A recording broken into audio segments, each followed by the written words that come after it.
Greetings to the citizens of Soza City, and welcome to the Ministry's DOGMA. Or should I say, hey yo, tiny dragons. Oh, Milo, that's usually my line. And I'm sure you'll get to say it next time, demon. What? Did you just call me a demon? Demons are evil. I'm not evil. That's a common misconception. Demons are actually just powerful deceivers. They don't have to be evil aside from, the deception part. But I'm not. Anyways, this is your head of communications, assistant to the Pontifex and voices of the people, Milo. And today I've been given permission to use the GG to help spread the holy word to our blessed lands. I usually introduce things because it's my show. Ooh, 1 second, demon, I'm almost done. Now, a lot of our citizens have been expressing confusion recently. With the turnover in the ministry, it must feel like I'm the only stable face that you have left. So I thought it would be best to introduce myself a little better, to apply some transparency to the often opaque ministry. Hopefully I can make us a little less scary. But why am I a demon now? You were always a demon, silly. It's important to remember that the ministry never changes its mind on things. This is something we've always known, but we are only revealing the truth right now.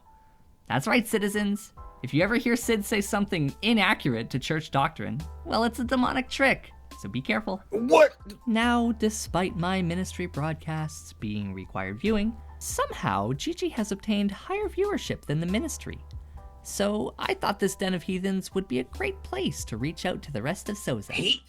They're not heathens. They're tiny dragons. Two things can be true. Anyways, the ministry is ready for your first question. You were a lot nicer the last time I visited. Is this because of the forest thing? Either that, or because you're not currently looming over the city. First question, please. Right. Zazon asks, if I would want to be a model citizen of Soza City, what are the most important commandments to follow and the worst sins to avoid? Oh, that's a lovely question, Zazon.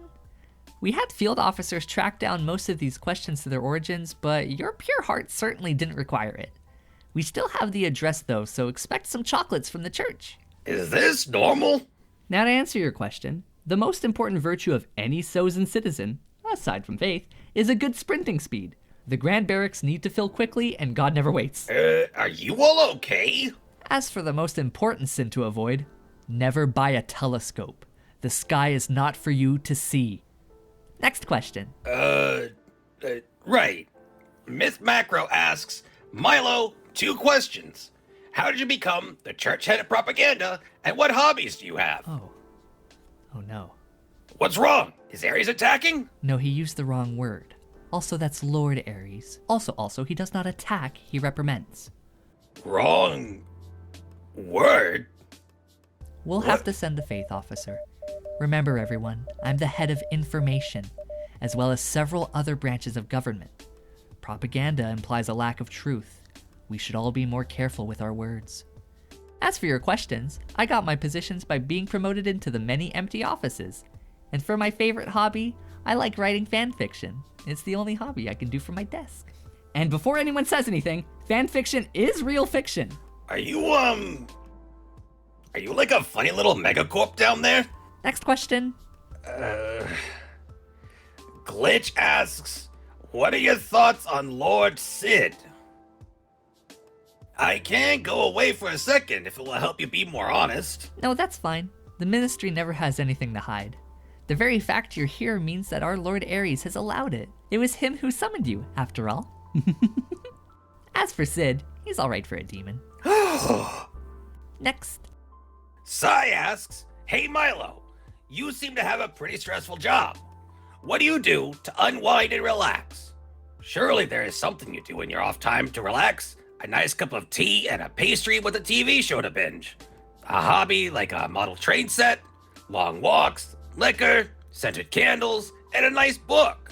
You know, stuff like that. Stressful? Why would it be stressful? Everything's going great, nothing wrong at all. I don't know, Milo. You do seem pretty tense most of the time. Busy. The job keeps me very busy. Not stressed because there is no reason to be stressed.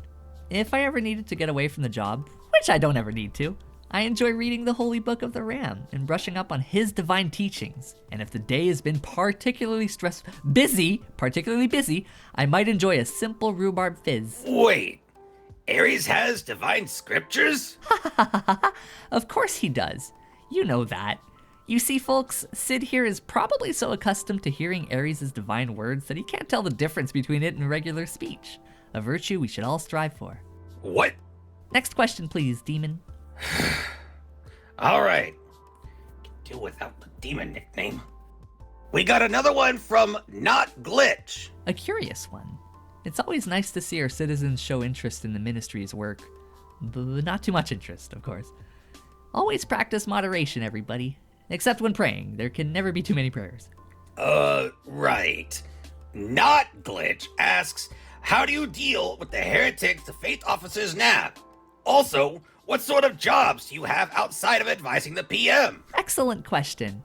We've had quite a few concerns regarding our noble officers of the faith. Some very vicious rumors have been floating around. This is the perfect opportunity to address them. Can I ask, what is a faith officer? Oh, of course. A faith officer is an individual employed by the ministry to ensure that our citizens are safely and correctly abiding by our holy scriptures. They keep us safe from harm, both spiritual and physical. How is that any different from a regular officer? Our faith officers take the utmost care when approaching those poor souls who have strayed away from Ares' teachings and threaten to harm not only their own faith, but the faith of others. They're gently escorted to facilities where our foremost scholars of the divine texts instruct them and guide them to a better path, no matter how long it takes. But you called for one earlier in this episode just because someone used the wrong word. Is that something that needs an officer to deal with? Absolutely. Can't let those sort of things fester. First, they start with the wrong words, and before you know it, they're thinking the wrong thoughts. I'd like to take a moment to thank our brave faith officers.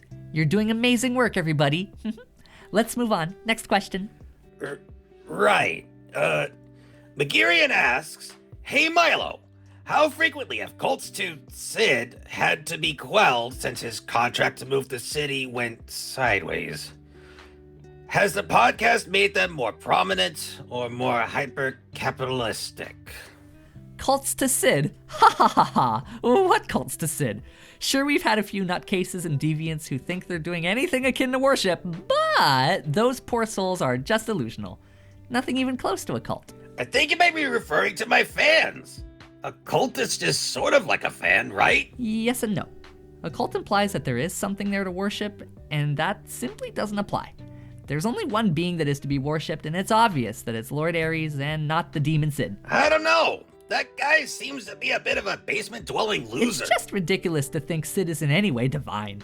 First of all, he's way smaller than Ares, and he doesn't even radiate that divine glow. He's small, and he's weak in comparison. And those horns, so small and undignified. Not to mention how his voice doesn't rend the skies apart quite like Ares does. He is at our true Lord's beck and call. He's an errand demon to our Lord, so to call him a divine in the same sense as Ares is simply wrong. Milo? You would have to be a grade A fool to even think Sid is worthy of any praise when compared to Ares. Just the most idiotic of fools. A moron, a knave, an ingrate. And why would that be? I was just, I know I'm not as tall as Ares, but I'm still way bigger than you are. So who says I couldn't have a few cultists here and there? Initiate the emergency measures. Look, I might be nice, but I don't like you little guys talking to me like that.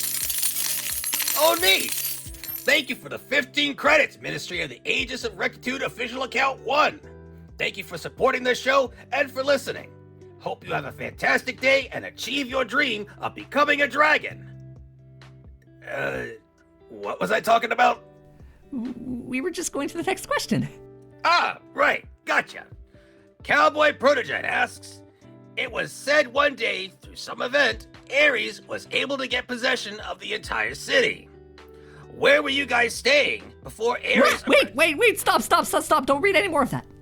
Is something wrong? Nope, that's just... That one wasn't supposed to get through is all. It seems that our moderation staff needs a few more faith officers to assist them. Let's skip that one. It's barely legible anyway. It's the last question, and I've kind of been asking myself the same thing. How did Ares end up with you tiny dragon? Sid, stop! Don't give this nonsense any more attention than it deserves. Did I say something wrong? I just don't think that you're a good fit for this kind of broadcast. I think we should stick to our usual working relationship. If you say so.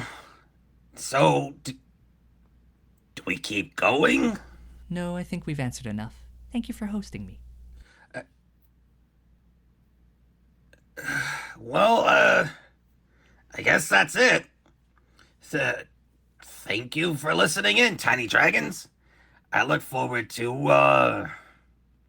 working with you. Thank you for listening, Soza City. Remember, praise the ram and pray responsibly.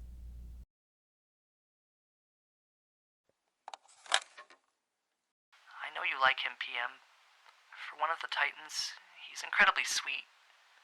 But things are growing difficult for the Ministry, and we can't afford to have him blurt out dangerous questions. Between Ares and him, the entire artifice is starting to fall apart.